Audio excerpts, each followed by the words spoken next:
Assalamu alaikum. This lecture is for BB8. The subject is International Business and Trade. This is our lecture 5, which is delivered by Ms. Zahra. The chapter which we are going to start today is the multinational company. Today we will discuss the pros and cons of multinational companies. Pros and cons means that what are the advantages and disadvantages of multinational companies. First of all, we need to know that what is the nature of the multinational company. There are different views about multinational companies.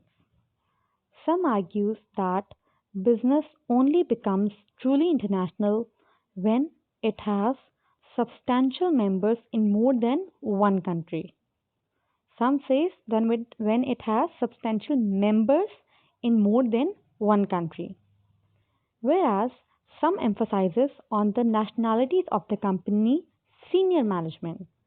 According to them, a firm can only become multinationals when headquarter management is recruited from several different countries. Many says that a firm that controls subsidiaries in large number of nations is regarded as multinationals. So these are three different views about the multinationals. Now, the question is that what is multinational company, which is known as MNC?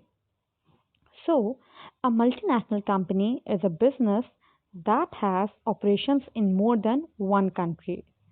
Note that a business does not become an MNC simply because it sells its goods and services to more than one country. The key to being an MNC is that the business has business operations in two or more companies. So means that it should have business operations in two or more countries. It emphasizes on the operations, not on selling of goods and services. Now, the key reasons for the growth of MNCs. There are many reasons that why a business may wish to become an MNC, and these factors have also fueled the rapid growth of MNCs in recent decades.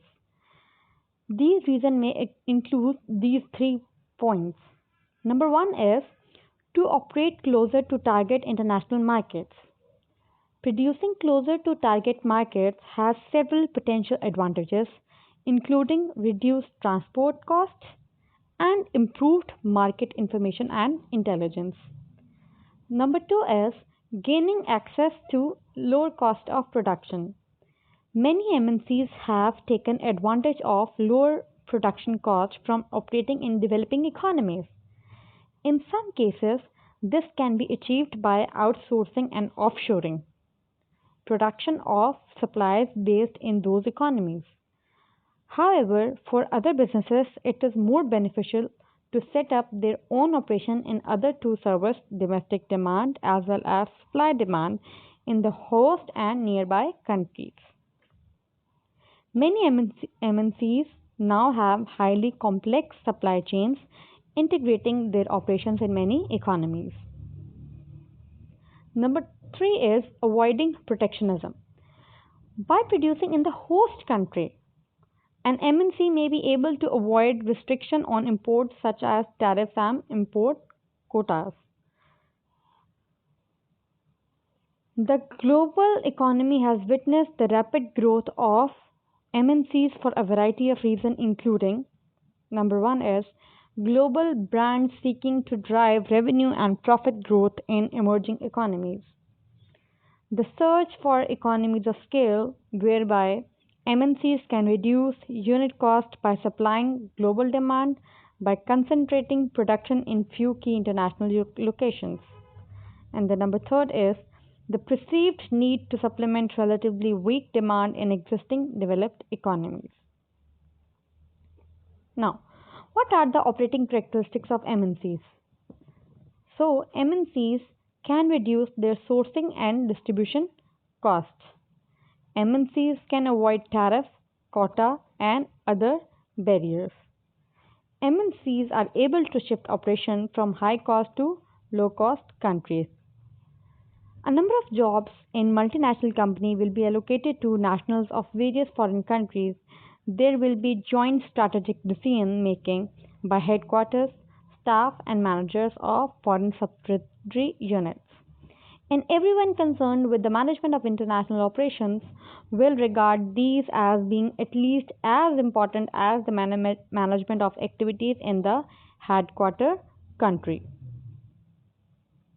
Now, these are the potential benefits of the MNCs on host countries. That what are the benefits? What are the pros? What are the advantages of MNCs on host countries?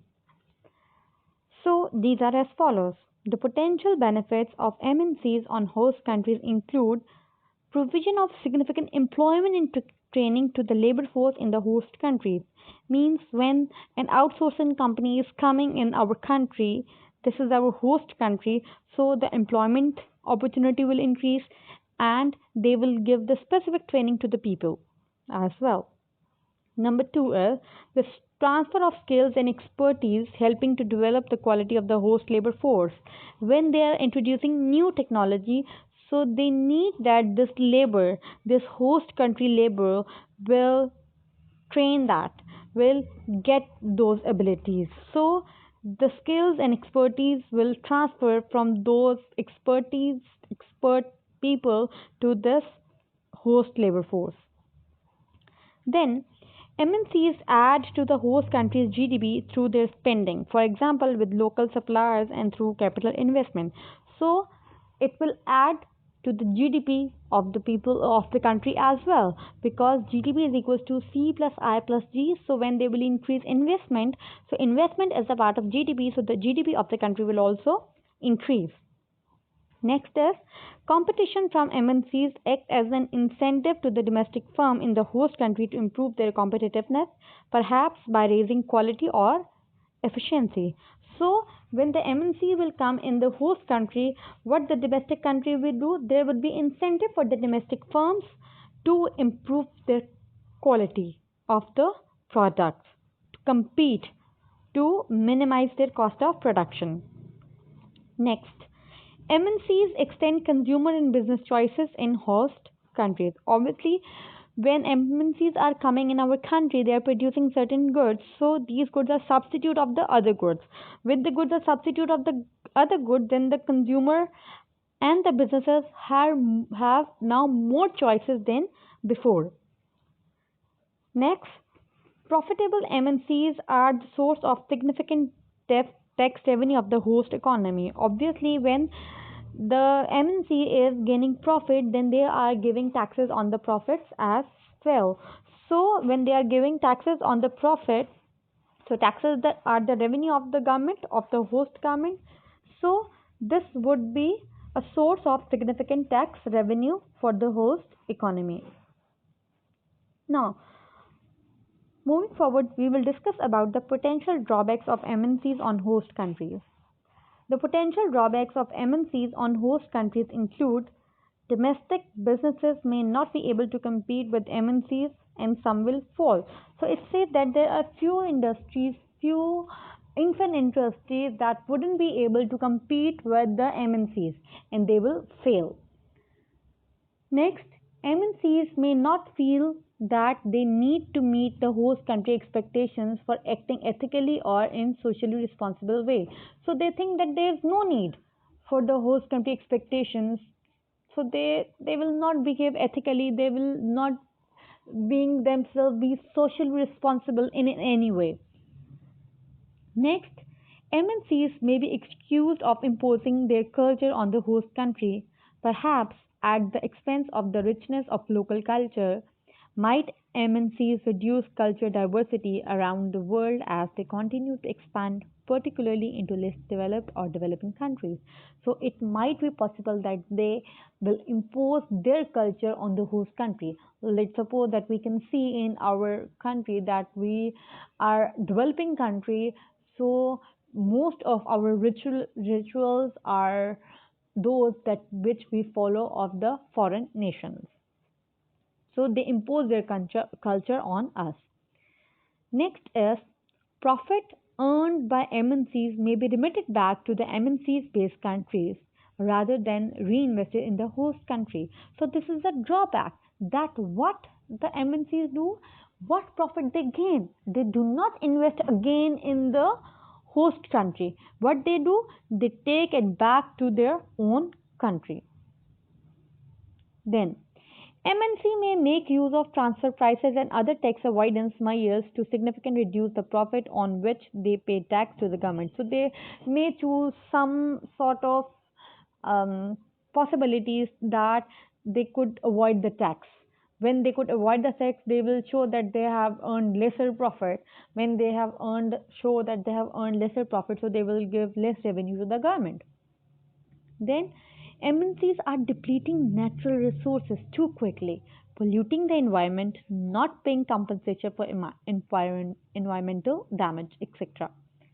Then MNCs are using technologies that are inappropriate for the needs of the local economy. Then MNCs are not engaging in research and development in the host country, so making host countries dependent on the West. They are not doing research and development over here. They are doing research and development in their country. So it means that they are making dependent host country on the abroad, on the West. This was the end. Thank you.